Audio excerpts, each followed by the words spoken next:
اعوذ باللہ من الشیطان الرجیم بسم اللہ الرحمن الرحیم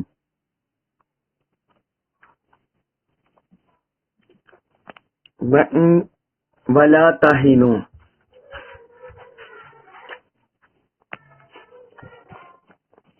ولا تہنوا ولا اور نہ تہنوا تم ہمت ہارو، ولا تہنوا اور تم ہمت نہ ہارو، ولا تحزنوا۔ جی بیٹی ٹھیک ہے۔ آج ہم سورہ ال عمران آیت نمبر 139 سے پڑھ رہے ہیں، ابھی شروع ہوا لیسن۔ ولا تہنوا اور تم ہمت نہ ہارو، ولا تحزنوا اور نہ تم غم کرو، وانتم الاعلون اور تم ہی غالب آؤ گے، ان وانتم اور تم ہی الاعلون غالب آؤ گے، ان اگر کنتم تم ہو مؤمنین مؤمن ایمان والے، اگر تم کامل ایمان والے ہو تو تم ہی غالب آؤ گے۔ اس آیت مبارکہ میں اللہ رب العزت نے غزوہ احد کے پس منظر میں ہی بات کی ہے، کیونکہ مسلمانوں کو غزوہ احد میں شکست کا بہت زیادہ غم تھا اور وہ بادل ناخواستہ تھے، تو اس بارے میں اللہ رب العزت نے انہیں تسلی دی، فرمایا تم ہمت نہ ہارو اور نہ تم غم کرو، اگر تم کامل مؤمن ہو تو تم ہی غالب آؤ گے۔ ایمان والوں کے غلبہ کی تین شکلیں ہیں، تین صورتیں ہیں۔ پہلی صورت ہے دنیاوی فتح، دنیاوی مدد و نصرت اور دنیاوی غلبہ۔ جس طرح مسلمانوں نے مسلمانوں کو غزوہ بدر میں فتح یابی ملی کہ ان کا کامل اللہ تعالیٰ پر بھروسہ تھا، ایمان تھا۔ غزوہ احد کے موقع پر بھی تھا، لیکن آخری جو راؤنڈ میں آ کر اس سے کچھ غلطیاں سرزد ہو گئی، کوئی غلطی سرزد ہو گئی۔ تو ایک تو فتح اور مدد ہے، اسلام کے غلبہ کی شکل ہے دنیاوی اور مادی طور پر۔ پھر غزوہ احد کے بعد جتنے بھی غزوات ہوئے حضور صلی اللہ علیہ وسلم کے حیات مبارکہ میں، تو اس میں مسلمانوں کو فتوحات ہی ملتی چلی گئی۔ بعد ازاں خلفائے راشدین کا دور آیا تو اس میں بھی فتوحات کا دائرہ پھیلتا چلا گیا، حتیٰ کہ بنو امیہ کے دور میں اسلام کا غلبہ تسلط 3 بر اعظموں تک پھیل گیا، 3 بر اعظموں تک اسلام کا غلبہ و تسلط پھیل گیا۔ تو بعد ازاں بنو عباس کے دور میں اور بعد ازاں باقی ادوار میں جب مسلمان تن آسانی میں، عیش و عشرت میں، فحاشی اریانی میں، دنیا کی محبت میں، حرص و طمع میں جب ان امراض میں گرفتار ہوئے تو مسلمانوں کا غلبہ و تسلط کمزور ہوتا چلا گیا، مسلمان مغلوب ہوتے چلے گئے۔ تو ایک یہ دنیاوی غلبہ کی شکل میں ہے، اور دوسری صورت ہے نظریاتی اور فکری طور پر اسلام کا غلبہ، دینی طور پر اسلام کا غلبہ۔ تو یہ الحمدللہ تعالی، یہ اللہ تعالیٰ کا بڑا فضل کرم ہے آقا علیہ الصلوۃ والسلام کی امت پر کہ جب سے حضور صلی اللہ علیہ وسلم یہ دین مبارک لے کر آئے ہیں، اس وقت سے اسلام نظریاتی طور پر، فکری طور پر سارے ادیان پر غالب ہے، سارے ادیان پر غالب ہے، اور اسلام کی قوت نظریاتی طور پر، فکری طور پر اسلام پھیلتا چلا جا رہا ہے۔ اب یہ دیکھیے دنیا میں جو کفر کے 3 بڑے مذاہب ہیں، ایک عیسائیت، دوسرے دہریے اور تیسرے بت پرست۔ عیسائیت یعنی اہل کتاب، دوسرے دہریہ اور تیسرے بت پرست۔ اب عیسائیت پر مسلمانوں کا فکری دینی مذہبی طور پر اس طرح غلبہ ہے کہ حضرت عیسیٰ علیہ السلام کو خدا ماننا یا عقیدہ تثلیث کو جز ماننا اور ایمان سمجھنا، یہ کسی طرح بھی عقل کے لحاظ سے پورا نہیں اترتا. یہ عقلی لحاظ سے کسی بھی انسان کی عقل اس پر نہیں ٹھہرتی کہ جو بندہ کسی ماں کے بطن سے پیدا ہوا ہو، وہ دنیا میں کھائے پیے، اس کی آنکھیں ہوں، کان ہو، ہاتھ ہو، اس کی ضروریات حاجات ہو، تو وہ انسانوں کا معبود کیسے بن سکتا ہے؟ تو یہ نفی ہوتی ہے. پھر عقیدہ تثلیث کہ حضرت عیسیٰ علیہ السلام، حضرت مریم اور خدا کو ملا کر ایک خدا بنا لینا، یہ کیسے معرض وجود میں آ سکتا ہے؟ لہذا یہ بھی کسی لحاظ سے بھی عقل میں نہیں آتا.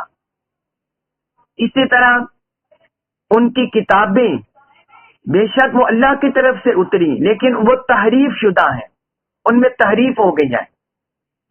جبکہ قرآن حضور صلی اللہ علیہ وآلہ وسلم کی حیات مبارکہ میں اترا اور 1400 سال گزرنے کے بعد من و ان اسی طرح ہمارے پاس ہے، وہ محفوظ ہے.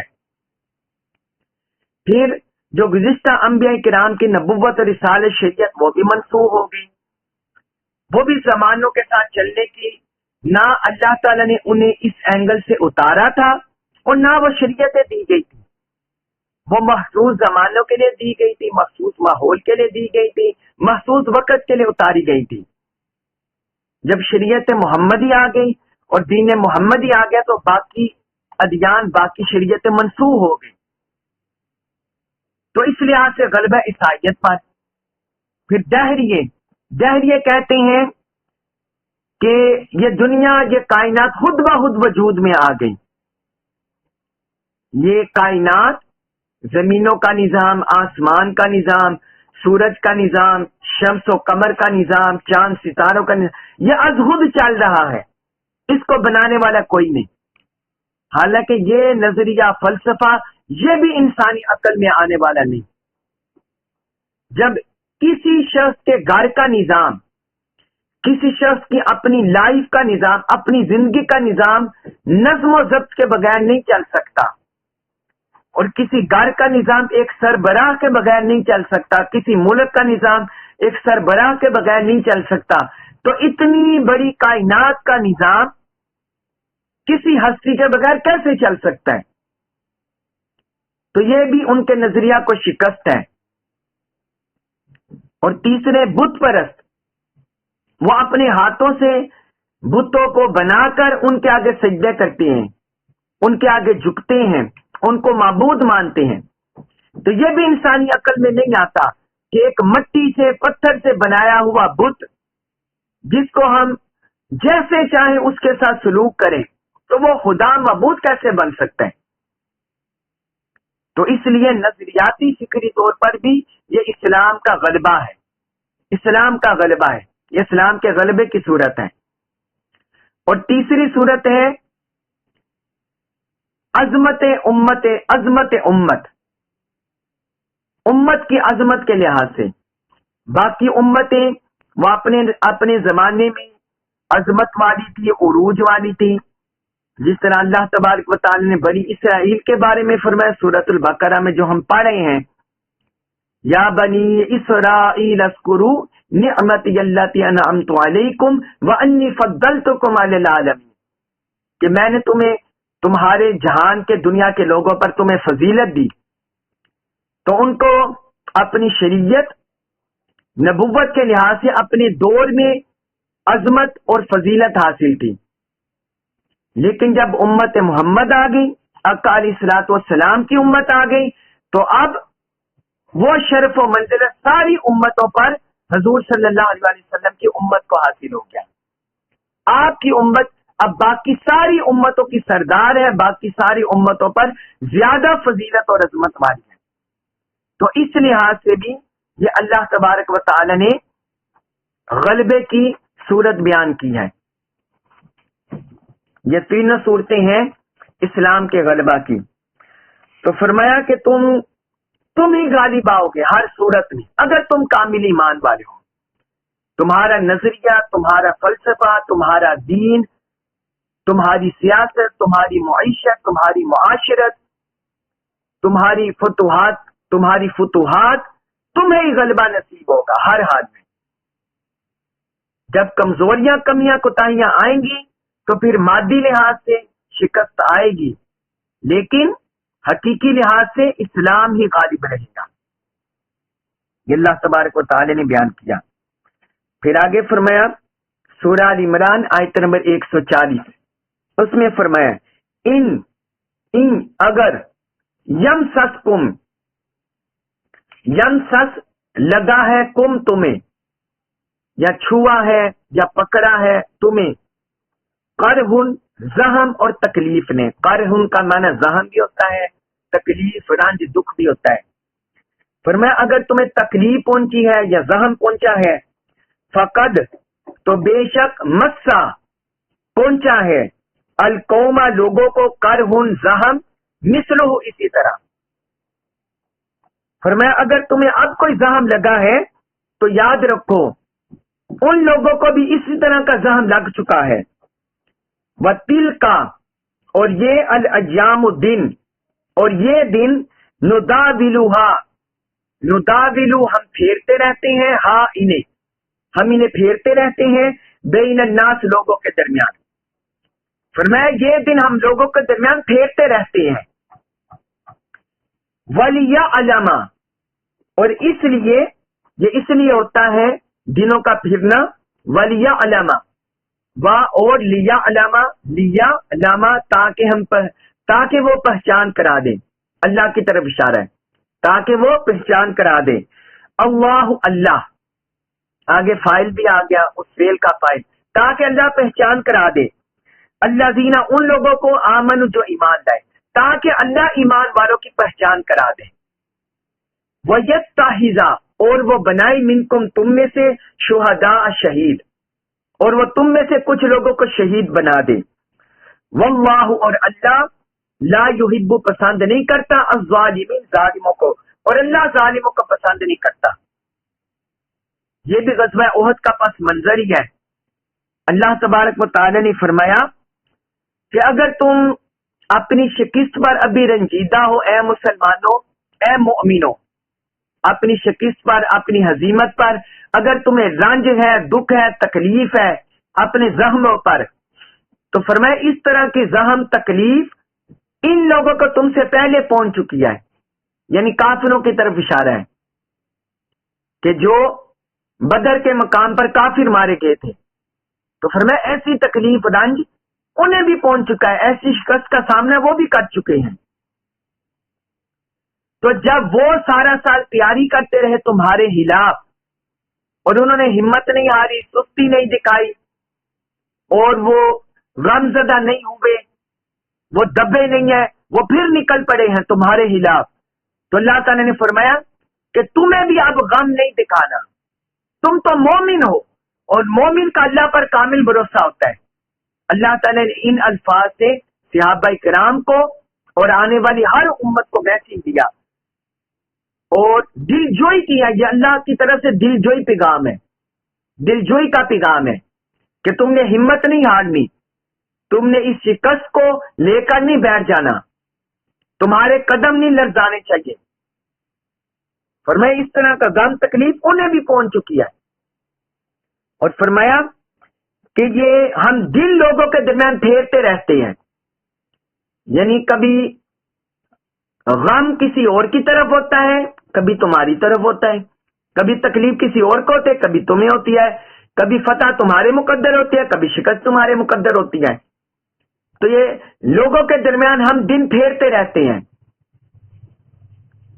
آگے فرمائیں یہ اس لیے دنوں کا پھیرنا ہے تاکہ اللہ تعالیٰ ایمان والوں کی پہچان کرا دے اور تم میں سے کچھ لوگوں کو شہید بنا دے، یعنی جو لوگ میدان جہاد میں ڈٹے رہے، ثابت قدم رہے، اللہ پر توکل کیے رکھے، تو اللہ تبارک و تعالی نے فرمایا کہ ہم ان کا مقام تمہارے سامنے واضح کر دیں، ان کا مقام تمہیں پہچان کرا دے۔ وہ پچھلے لیکچر میں آپ کو بتایا تھا کہ عبداللہ بن ابی جو منافقوں کا سردار تھا، وہ 300 اپنے ساتھیوں کے ہمراہ بھاگ گیا، چلا گیا۔ تو اللہ تبارک و تعالی نے فرمایا کہ یہ دنوں کا پھیرنا اس لیے ہے تاکہ ہم مومنوں کی پہچان کرا دیں اور تم میں سے کچھ لوگ شہید بنا دیں۔ تو جو میدان جہاد میں گئے وہ شہید نہیں ہوئے، وہ غازی بن کر لوٹتے ہیں، گناہوں کا کفارہ لے کر لوٹتے ہیں، درجات کی بلندی کے ساتھ لوٹتے ہیں۔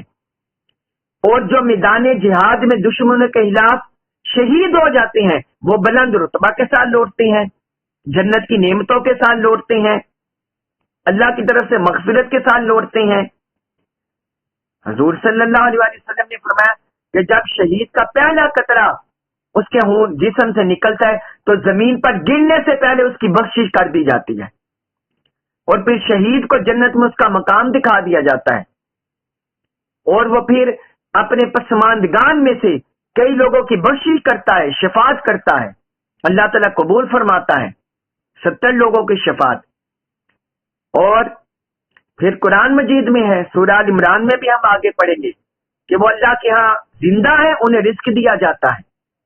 تو یہ فرمایا کہ یہ اس لیے ہے تاکہ ہم تم میں سے اہل ایمان کو ان کا مقام واضح کر دیں، ان کی پہچان کرا دیں، اور تم میں سے کچھ لوگوں کو شہید بنا دیں۔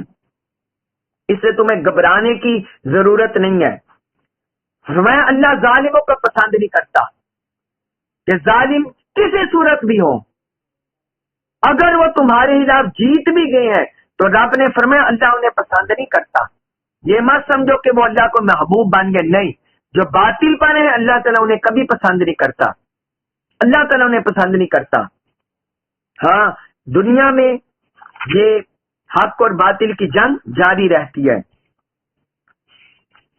پھر آگے فرمایا آیت نمبر 141 میں، سورہ ال عمران آیت نمبر 141، فرمایا وَلْيُمَخِّصَ اللَّهُ، اور یہ اس لیے وَلْيُمَخِّصَ، اور یہ اس لیے کہ اللہ نکھار دے، وَلْيُمَخِّصَ، اور وہ نکھار دے، پاک کر دے، اللہ اللہ نکھار دے، پاک کر دے، اللہ زینہ ان لوگوں کو آمن جو ایمان لائے، یعنی اللہ اہل ایمان کو نکھار دے، ان کو گناہوں سے پاک کر دے، باطل سے پاک کر دے، ظلم سے پاک کر دے، نکھار دے، اور ظالموں کے اندر نکھار دے، منافقوں کے اندر نکھار دے، ان کا مقام واضح کر دے۔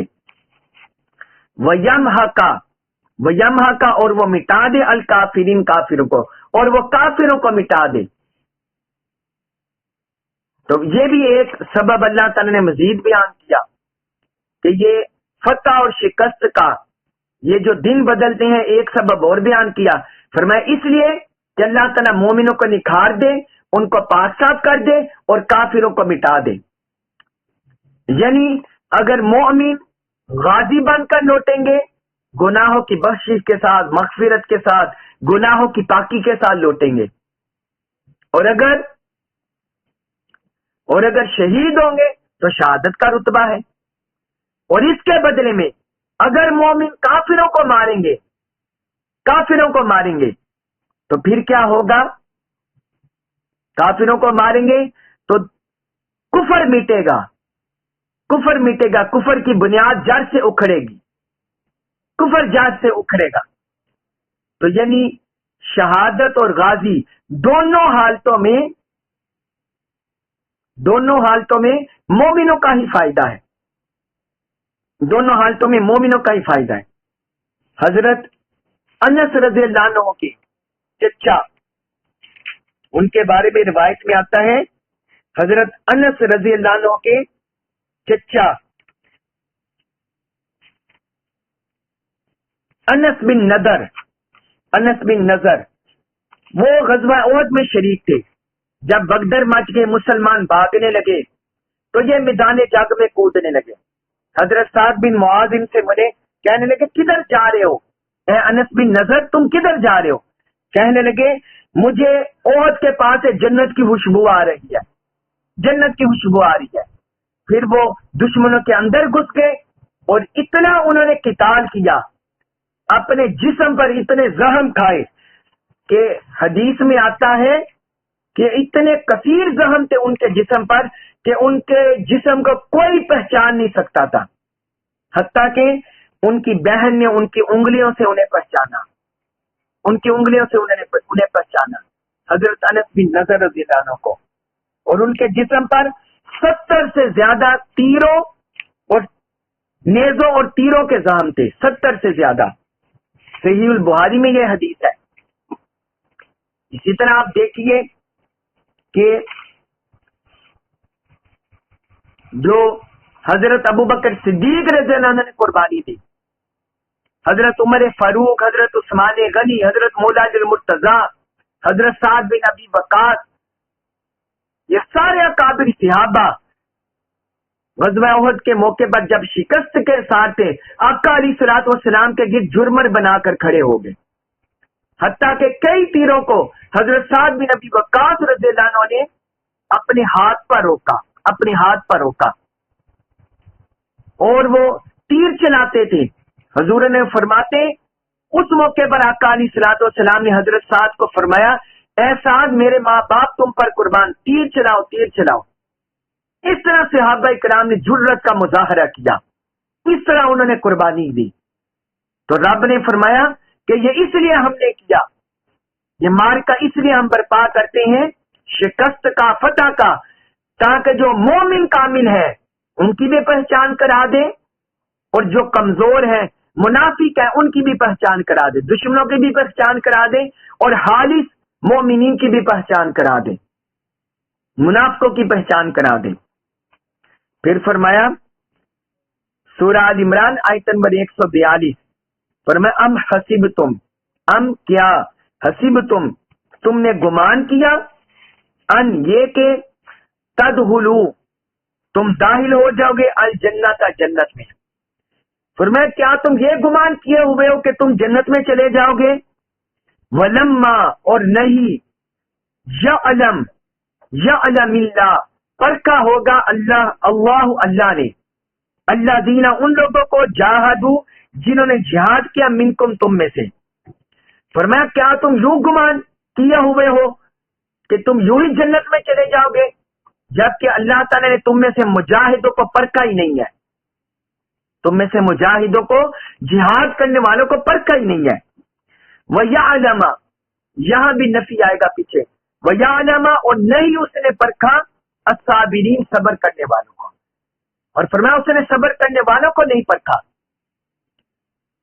تو جس کاز پر، جس مقصد پر، دین کے غلبہ کے جس مشن پر، غلبہ دین حق کے جس مشن پر تم چل رہے ہو، ابھی تو اللہ نے تمہارے اندر مجاہدہ کرنے والوں کو بھی نہیں پرکھا اور تمہارے اندر صبر کرنے والوں کو بھی نہیں پرکھا. تو کیا تم یہ گمان کرتے ہو کہ ہم اسی طرح جنت میں چلے جائیں گے؟ جنت اتنا آسان سودا ہے؟ جنت میں درجات مل جانا، بلندیاں مل جانا، کیا یہ اتنا آسان ہے، سہل ہے؟ کیا یہ اتنا آسان اور سہل ہے کہ تمہیں آزمائے بغیر تمہیں جنت مل جائے گی؟ نہیں. اللہ پاک نے فرمایا یہ اللہ تعالیٰ کا طریقہ نہیں ہے. جنت کے انعامات، وہاں درجات کی بلندیاں، وہ عطا کرنے کے لیے اللہ تعالیٰ پہلے آزماتا ہے، مشقتوں سے گزارتا ہے، تکلیفوں سے گزارتا ہے. جانی تکلیف بھی آتی ہے، مالی تکلیف بھی آتی ہے، اولاد کی بھی تکلیف آتی ہے، آزمائشیں آتی ہیں، خون بھی نکلتا ہے، زخم بھی ہوتے ہیں. فرمایا یہ ساری تکلیفیں، آزمائشیں آتی ہیں، پھر انسان جنت کا حقدار بنتا ہے. تو اس میں ہم سب کے لیے سبق ہے، تحریک منہاج القرآن کے داعین، داعیات اور ہر دعوت دین دینے والے مرد و زن، ہر ایک کے لیے یہ سبق ہے کہ دین کی راہ میں تکلیفیں، آزمائشیں، مشقتیں آتی ہیں. یہ مت سمجھیں کہ دین کی راہ پر چلنا کوئی پھولوں کی سیج ہے، کوئی گلابوں کی سیج ہے، اس پر ہم چل کر جنت پا لیں گے. نہیں، یہ انبیاء کرام کا طریقہ ہے، اور انبیاء کرام پر اس راہ میں مشقتیں، تکلیفیں آئی تھی. اللہ کے پیغام کو غلبہ دلانے کے لیے، دین کو غالب کرنے کے لیے اور نسلوں تک پہنچانے کے لیے مشقت تکلیفیں سامنے کر کے ہی دین کو غلبہ ملتا ہے اور جنت نصیب ہوتی ہے۔ فرمایا ان آزمائشوں، مجاہدوں کا اور صبر کا سامنا کرنے سے ہی جنت ملتی ہے۔ بے صبری سے اور عدم تشکر سے، نفس کے پیچھے چلنے سے، عجلت سے، جلد بازی سے، اس سے جنت نہیں ملتی۔ پھر آگے فرمایا سورہ آل عمران آیت نمبر 143 143 فرمایا وَلَقَدْ اور تحقیق بے شک کنتم تم تھے تمنونا آرزو کرتے تھے الموت موت کی من قبلی اس سے پہلے ان یہ کہ تلقوہ تم اس سے ملو، تم اس کا سامنا کرو۔ فرمایا موت کا سامنا کرنے سے پہلے تو تم اس کی آرزو کرتے تھے، موت کا سامنا کرنے سے پہلے تو تم اس کی آرزو کرتے تھے۔ فقد رأیتموہ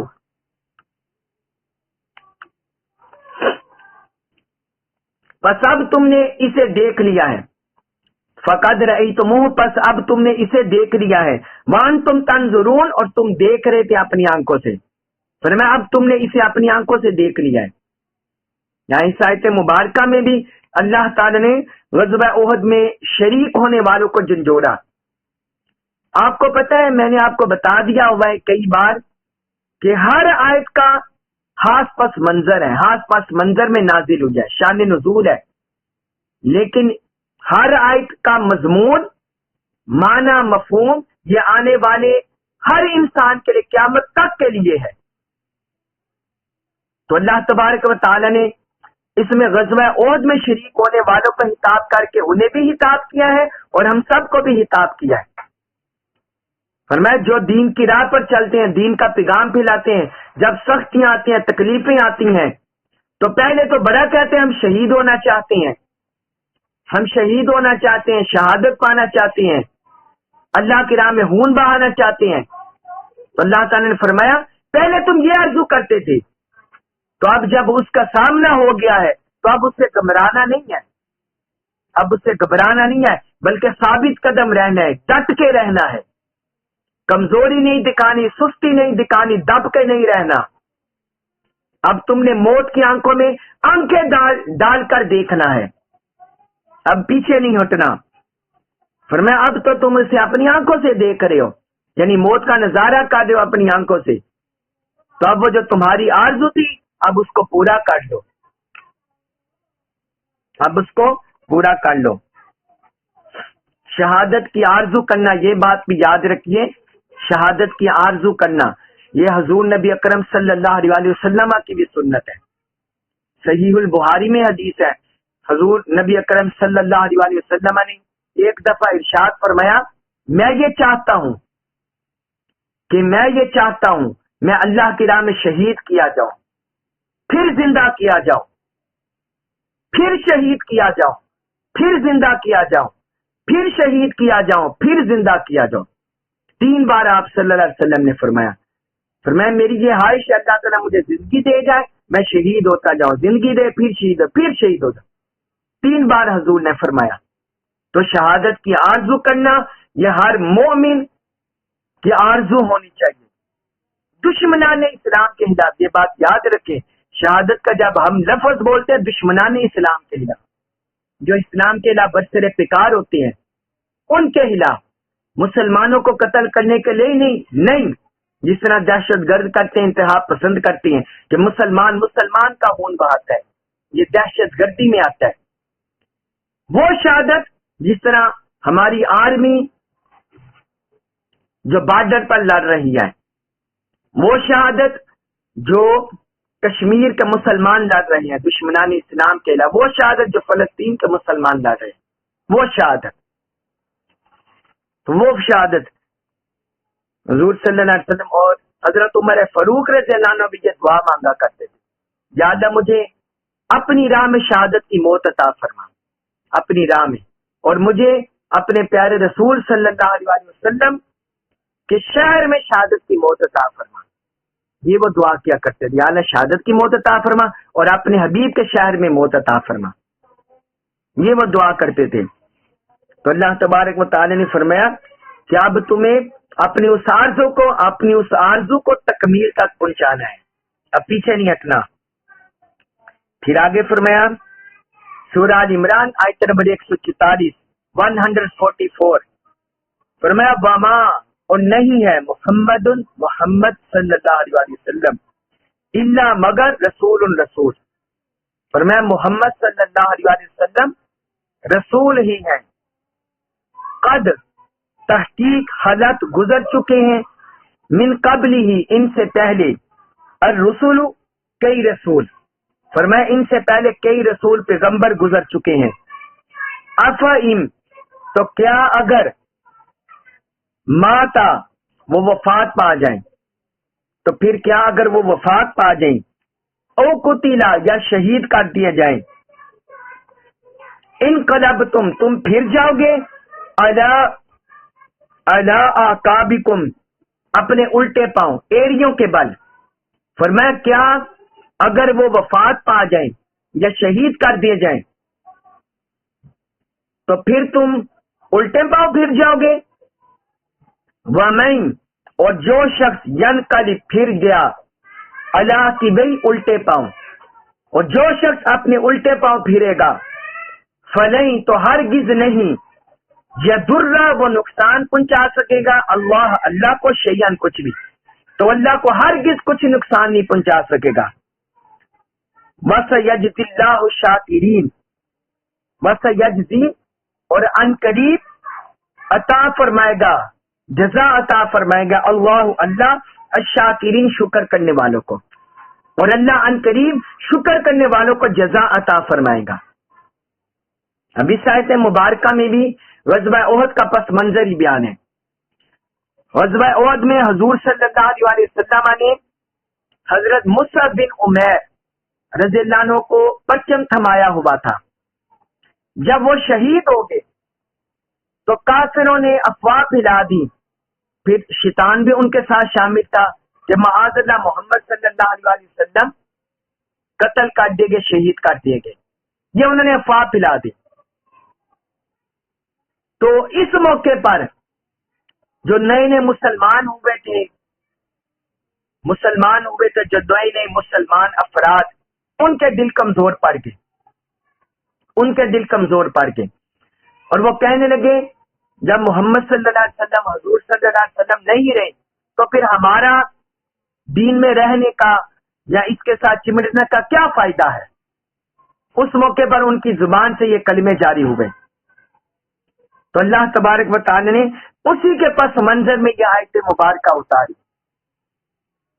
فرمایا بے شک میرے رسول کا، میرے حبیب کا اعلی افضل مقام ہے، لیکن یاد رکھو کہ ان کو اللہ تعالیٰ نے رسالت کے فریضے کے ساتھ بھیجا ہے، رسالت کے فریضے کے ساتھ دنیا میں آئے ہیں. اور رسالت کا فریضہ کیا ہے؟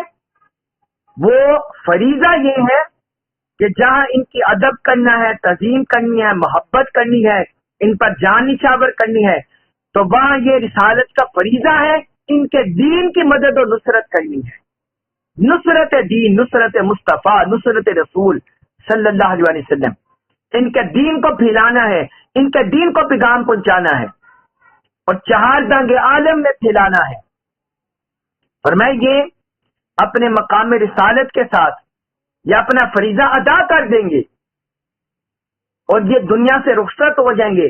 دنیا میں جو بھی آیا ہے اس نے موت کا ذائقہ چکھنا ہے، دنیا سے رخصت ہونا ہے. دنیا کی زندگی فانی ہے، یہاں کی نعمتیں فانی ہے، یہاں کی ساری چیزیں فانی ہے. تو جس طرح باقی انبیاء رسول، اللہ تعالیٰ کے جلیل القدر انبیاء کرام اور رسول دنیا سے پردہ فرما گئے، دنیا سے چلے گئے، تو اسی طرح فرمایا اگر میرا رسول، میرا حبیب وفات پا جائیں، یہ شہید کر دیے جائیں، تو کیا تم الٹے پاؤں پھر جاؤ گے؟ کیا تم دین حق کو چھوڑ دو گے؟ ان کے مشن کو چھوڑ دو گے؟ نصرت رسول کو چھوڑ دو گے؟ ان کا پیغام چھوڑ دو گے؟ کیا دین سے برگشتہ ہو جاؤ گے؟ نہیں. فرمایا اس طرح نہ کرنا. اگر تم الٹے پاؤں پھر گئے تو پھر اللہ تعالیٰ نے فرمایا تم ہرگز بھی اللہ کو کوئی نقصان نہیں پہنچا سکو گے، اللہ کو کوئی نقصان نہیں پہنچا سکو گے، کیونکہ حضور صلی اللہ علیہ وسلم آئے بندوں کو اللہ وحدہ لا شریک کا عبادت گزار بنانے، اپنی رسالت کے پیغام سے، اپنی اطاعت کے پیغام سے، قرآن کے پیغام سے، تو وہ تو زندہ ہے، وہ حی القیوم ہے۔ اگر تم الٹے پاؤں پھر گئے، ان کا مشن چھوڑ دیا، تو فرمایا تم پھر اللہ کو ہرگز کوئی نقصان نہیں پہنچا سکو گے، پھر اپنا ہی نقصان کرو گے۔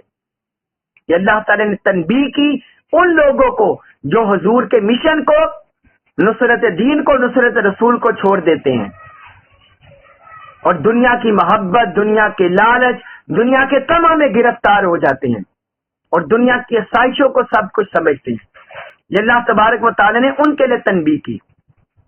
اب بعض نادان لوگ معاذ اللہ اس طرح کی آیت پڑھ کے وہ یہ سمجھتے ہیں کہ معاذ اللہ حضور کا فیضان رحمت، حضور کا کرم، وہ دروازہ بند ہو گیا، وہ بند نہیں ہوا۔ آپ دیکھیے حضور تو دنیا میں تشریف لائے، بشری جسم کے ساتھ، اب دنیا میں آپ کی آمد ہوئی اور آپ تشریف لائے، جبکہ اللہ تعالیٰ کو تو ہم نے ظاہری آنکھوں سے بھی نہیں دیکھا، ہم نے نہ ظاہری کانوں سے سنا ہے، نہ ظاہری ہاتھوں سے اللہ کو تھاما ہے، چھوا ہے، تو کیا معاذ اللہ ہم اللہ کے فضل، کرم، رحمت سے مایوس ہو جائے کہ وہ ہمیں نظر نہیں آتا؟ تو جس طرح اللہ تعالیٰ کا فضل، کرم، رحمت، اس کی حالقیت، اس کی معبودیت، اس کی ربوبیت، اس کی شان اسی طرح ظاہر ہے پوری کائنات پر، اسی طرح آقا علیہ الصلوۃ والسلام کا فیضان رحمت، آپ کا کرم بھی آپ کے وصال کے بعد بھی پوری امت پر اور پوری کائنات پر جاری و ساری ہے، کیونکہ اللہ تعالیٰ نے جہاں فرمایا الحمدللہ رب العالمین، ساری تعریفیں اللہ کے لیے جو سارے جہانوں کا پروردگار ہے، تو وہاں فرمایا وما ارسلناک الا رحمت للعالمین، اے محبوب ہم نے آپ کو سارے جہانوں کے لیے رحمت بنا کر بھیجا ہے۔ تو جب اللہ تعالی نظر نہ آنے کے باوجود، مادی وجود نہ ہونے کے باوجود وہ پاک ہے اس سے، جب اللہ کی ربوبیت جاری ہے، تو اس طرح آقا علیہ الصلوۃ والسلام پردہ فرما جانے کے بعد بھی آپ کی رحمت جاری و ساری ہے، آپ کی رحمت جاری و ساری ہے۔ تو یہ دونوں اینگلوں سے ہمیں تصحیح کر لینی چاہیے کہ حضور مخلوق ہے، حضور معبود نہیں۔ حضور کی وفات ہوئی، آپ کا وصال ہوا، تاکہ اللہ معبود برحق، اس کی معبودیت جاری رہے اور کوئی آقا علیہ الصلوۃ والسلام کو معاذ اللہ معبود نہ سمجھے، یہ جاری رہے اللہ کی معبودیت، اور حضور جو دین اور مشن لے کر ہے وہ جاری و ساری ہے۔ ایک یہ تصحیح کرنی چاہیے، اور دوسری یہ تصحیح کرنی چاہیے کہ وصال فرما جانے کے بعد بھی آقا کا فیضان جاری ہے، حضور کا کرم جاری ہے، حضور کی رحمت جاری ہے، اس میں کوئی کمی نہیں آئی۔ کہ اسی طرح حضور پردہ فرما گئے، جس طرح آپ دیکھیں جب سورج آب و تاب سے چمک رہا ہو تو کوئی بادل کا ٹکڑا ہے چند لمحوں کے لیے، تو سورج کے آگے آ جائے تو سورج کی روشنی ماند پڑ جائے، اور جب بادل کا ٹکڑا ہٹ جائے تو پھر اسی طرح چمکنے لگے۔ تو آپ صلی اللہ علیہ وآلہ وسلم حیات مبارکہ میں بھی سارے انسانوں کے لیے رحمت، ساری کائنات کے لیے رحمت، اور وصال کے بعد بھی ساری کائنات کے لیے رحمت۔ آپ کا فیضان کرم اسی طرح جاری و ساری ہے، اسی طرح جاری و ساری ہے۔ تو فرمایا پھر آگے وَسَيَجْزِي اللَّهُ الشَّاكِرِينَ، اللہ ان قریب شکر کرنے والوں کو جزا عطا فرمائے گا، جو دین پر ثابت قدم رہے، ڈٹے رہے، جمے رہے، مشکلات، تکالیف، مسائل کو جھیلتے رہے اور ان کے قدم نہیں ڈگمگائے، وہ لرزے نہیں، تو فرمایا اللہ تعالیٰ ایسے شاکروں کو، شکر کرنے والوں کو ان قریب جزا عطا فرمائے گا۔ بعض رافضی قسم کے لوگ، وہ معاذ اللہ اکابر صحابہ سیدنا ابو بکر صدیق، عمر فاروق رضی اللہ عنہما، ان پر تان دراز کرتے ہیں اور معاذ اللہ سمجھتے ہیں کہ وہ دین سے پھر گئے۔ اب یہ دیکھیے غزوہ احد کی بات ہے، ان نادانوں سے کوئی بندہ پوچھے کہ غزوہ احد میں حضور پر جان نچھاور کرنے والے کون تھے؟ آقا کے آگے سینہ سپر بن کر کھڑے ہونے والے کون تھے؟ وہ یہی اکابر صحابہ تھے، خلفائے راشدین تھے، جو حضور کے ارد گرد جمگٹا بنا کر کھڑے تھے، آقا کی جان کی حفاظت کر رہے تھے، حضور کے ناموس کی حفاظت کر رہے تھے، اپنی جان ہتھیلیوں پر رکھ کے کھڑے تھے۔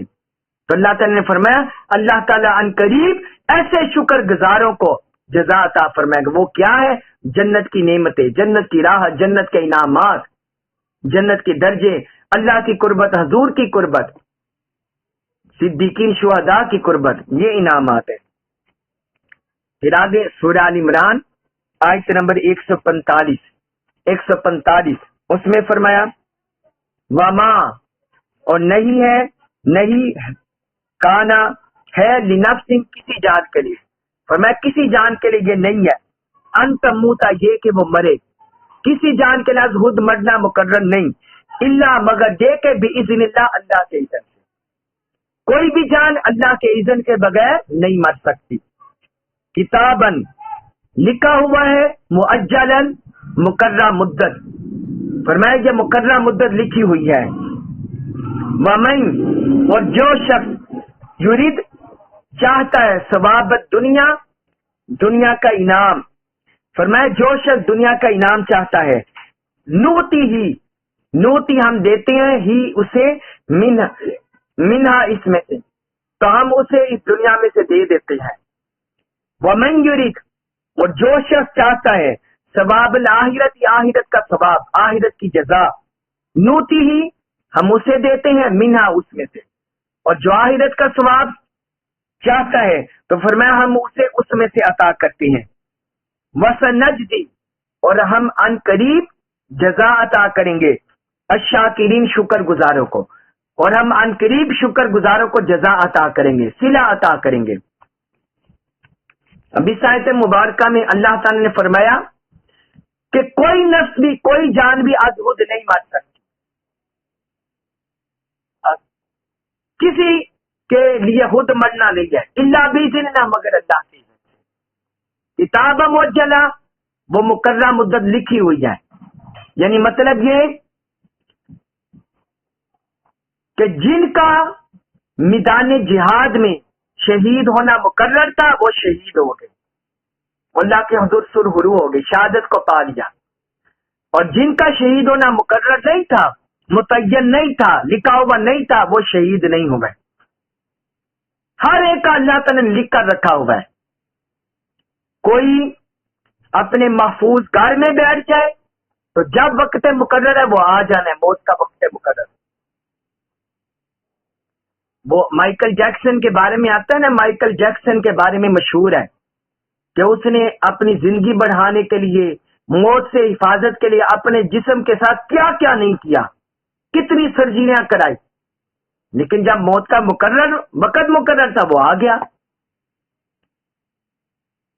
اسی طرح شداد، جو دنیا میں بڑا وہ فرعون شداد بنا ہوا تھا، وہ جنت اور دوزخ کا مالک بنا، جنت میں، دنیا میں اس نے جنت بھی بنا لی، دوزخ بھی بنا لی، لیکن اسے اپنی بنائی ہوئی جنت میں داخل ہونا نصیب نہیں ہوا، داخل ہونا نصیب نہیں ہوا۔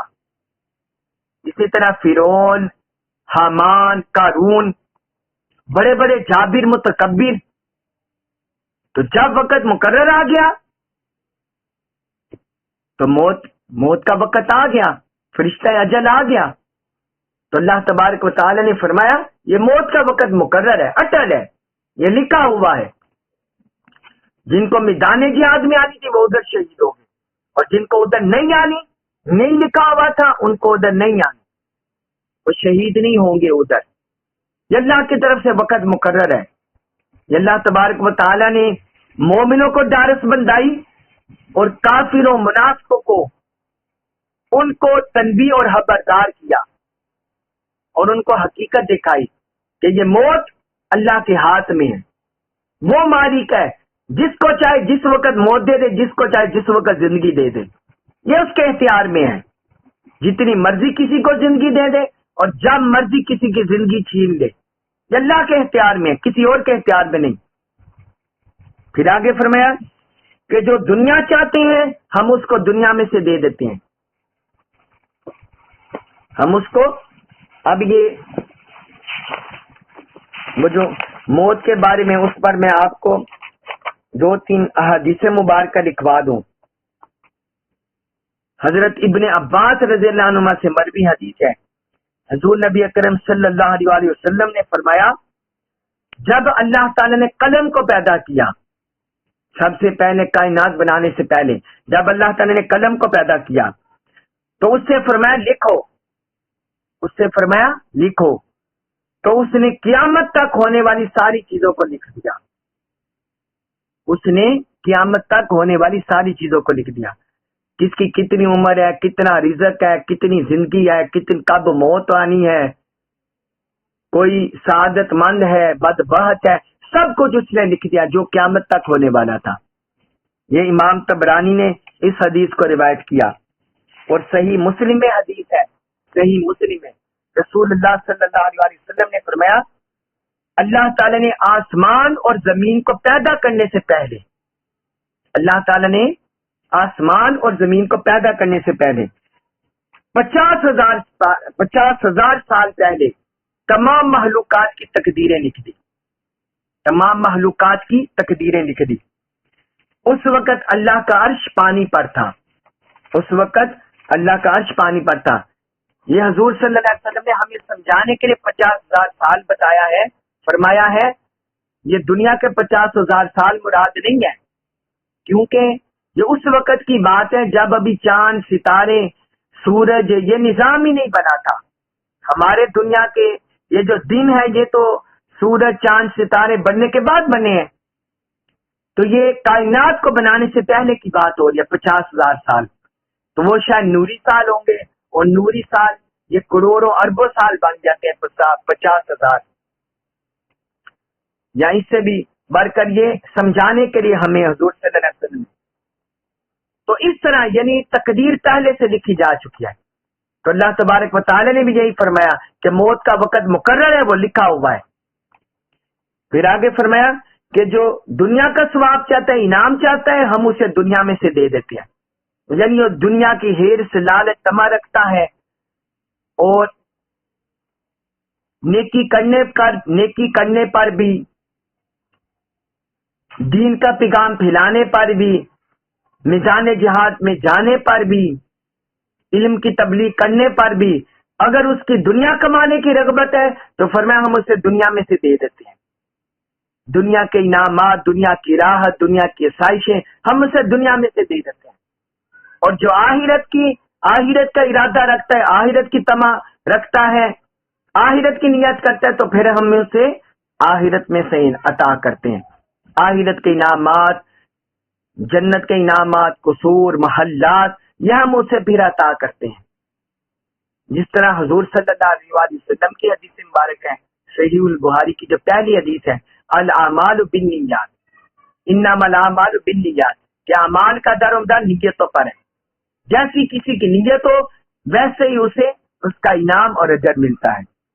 فرمایا وسنجزی شاکرین، اور ہم ان قریب شکر کرنے والوں کو جزا دیں گے. یعنی جو دنیا کے مسائل، دنیا کی تکلیفیں، دنیا کے رنج، دنیا کے دکھوں پر اور اللہ کی راہ میں صبر کرتا ہے، تکلیفیں برداشت کرتا ہے اور شکر گزاری سے زندگی بسر کرتا ہے، تو اللہ پاک نے فرمایا ہم ایسے شکر گزاروں کو ضرور انعامات دیں گے، ضرور صلہ دیں گے.